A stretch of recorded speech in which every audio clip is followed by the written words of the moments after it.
Today, I want to talk with you about one of my favorite archetypes. This bad boy is so filled with flavor, variance, and customization, while also keeping to the original aesthetic pretty hard. The biggest question here is, for a class that was developed to have a majority of the focus be on the animal companion, what happens when you take that away? Today, I bring you the Feral Hunter. Dun dun dun dun dun dun. B-sides! Hello and welcome to Pathfinder B-Sides.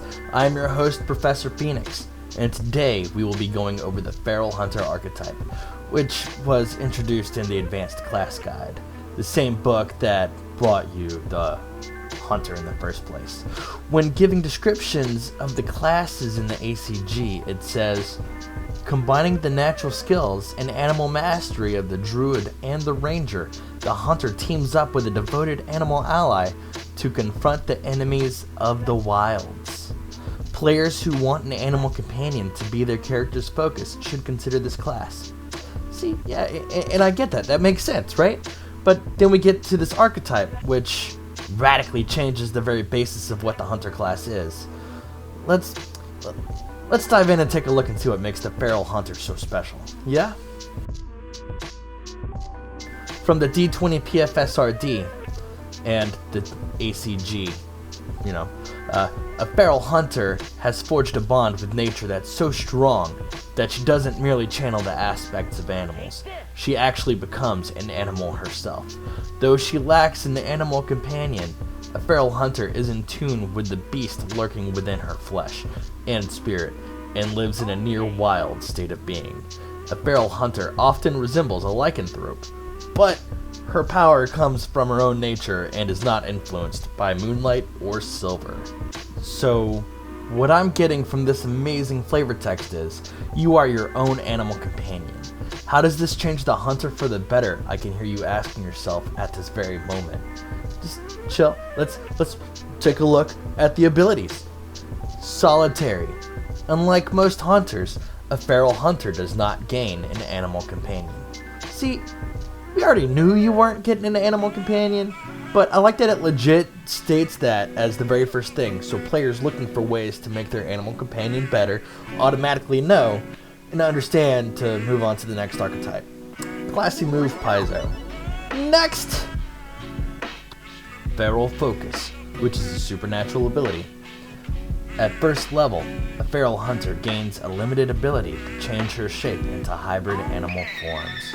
This functions as the animal focus class feature, except that the hunter always applies the animal aspect to herself, and there is no limit to this ability's duration.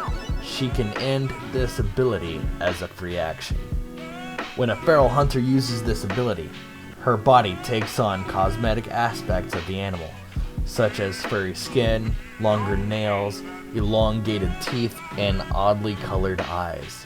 These changes do not grant her any abilities other than what is stated in the animal focus, and when she takes on a different aspect or ends the ability, this physical change is a polymorph effect, though the effects of the animal focus are not. This ability alters animal focus and replaces the hunter tactics and speak with master class abilities. I love this ability. So instead of applying the animal focus to your non-existent animal companion, you can now apply these bad boys to yourself. What I like to do is write each of these down on note cards and flip over which one I have active when I have it active. It lets the GM know which state I have active, and I get to remember my bonuses that I have at the time. Furthermore, I like to write down what kind of polymorph look I have on me as I activate the card, so I can roleplay it better. My bat has the crazy ears and eyes grow large and black, while the frog will change my legs into bulky muscle-clad behemoths and allow me to jump and swim with ease. The falcon might be my favorite because that's when the feathers sprout out of my hair and my nose will hook into the shape of a beak. The best thing is, these abilities stick around until it's time to change it again, or when you want to cut it off, so you can keep anything active as long as you want to. Again, great for flavor. Yes, You lose Hunter Tactics and Speak with Master, both of which are useless considering you don't have an animal companion anymore. So, when? The next ability is going to be Precise Summoned Animal, which is an extraordinary ability. This functions like the Precise Companion class ability, except the Hunter grants all her teamwork feats to all animals she summons with Summon Nature's Ally. This ability alters Precise Companion. So, you can choose Outflank or Precise Shot as a bonus feat, the former letting you not take the -4 penalty for shooting into melee, the other giving you a bonus +4 to hit whenever you're flanking with your summoned animal, who also gets that +4, and then for all the other ones that you summon with the Summon Pack ability, which also gives you more uses for all of the teamwork feats that you're taking because they all get the teamwork feats anyways. So just keep that in mind. Yes, it's great for when you summon those wolves for assistance. Next we get Wild Shape, which is a supernatural ability. At 4th level, a feral hunter gains the ability to change shape. This ability functions like the Druid Wild Shape ability, except the hunter can take only animal forms, not the elemental or the plat forms. The hunter's effective druid level is equal to her class level. This ability replaces the bonus tricks, improved empathic link, greater empathic link, and raise animal companion class ability. So yeah, now you can wild shape at the same level as a druid for the same amount of time. This opens you up to some sweet new levels of exploration and combat readiness. Further, you should probably take natural spell once you can wild shape, so you can cast while wild shaped, complete with using spells that require somatic and material components. Have all the fun while wild shaped, and then summon some allies while in air, letting the animals you bring to the battle help your friends while you keep an eye out for reinforcements. Yes, you don't get to take the elemental forms or the plant forms. No, you don't get the bonus tricks, improved empathic link, greater empathic link, or raise animal companion. Guess what? You don't need them. You don't have an animal companion. You're better off now. You can have faith in your own ability. Next, we've got Summon Pack, which is a spell-like ability. Starting at 6th level, whenever a feral hunter casts a Summon Nature's Ally spell to summon one or more animals, she summons one additional animal of the same type. The summoned creature or creatures must be animals and must be of the same type as the hunter's current aspect or of a similar type. You've got bears for bear aspect, dogs or wolves for wolf aspect, great cats for the tiger aspect, and so on. The additional creature immediately vanishes if the hunter chooses a different aspect or ends her feral focus ability. She can increase the duration of anyone's Summon Nature's Ally spell affected by this ability to 1 minute per level.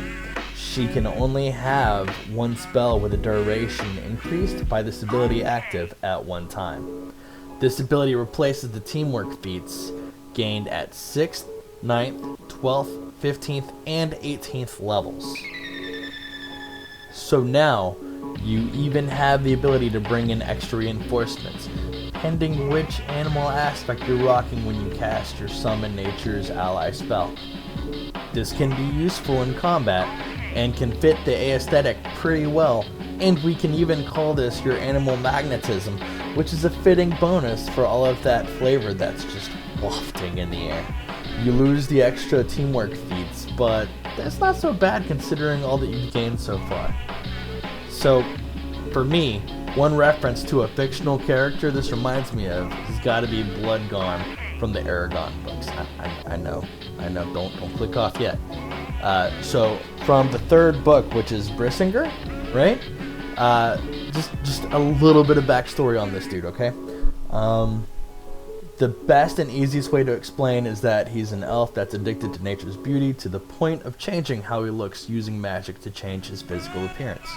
When introduced to Bloodgone, he has the fangs of a wolf, the pelt of a dark forest cat, and the eyes of an eagle, while his fur is dark blue. I've always been fond of this point of view for a character. None of this was done for combat, but purely for flavor, for his own personal wants and needs, because that's how he views beauty.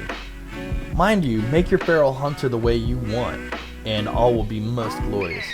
What are some fictional characters you've seen that most resemble this archetype? Have you used it before? And how did your story go? I always imagined this being such a fun archetype to play, maybe as the hermit in the forest, or the royal hunter who gets the best game for the king, or the nefarious villain stalking the party as his greatest prey. What do you think? What kind of archetypes would you like to see next? Let me know down in the comments below, and don't forget to join our Discord if you want to come and talk builds, strategy, or maybe just smack talk with us directly. Also, don't forget to subscribe and hit that bell if you want to see when we drop a new video. Yeah, you guys take it easy and keep gaming.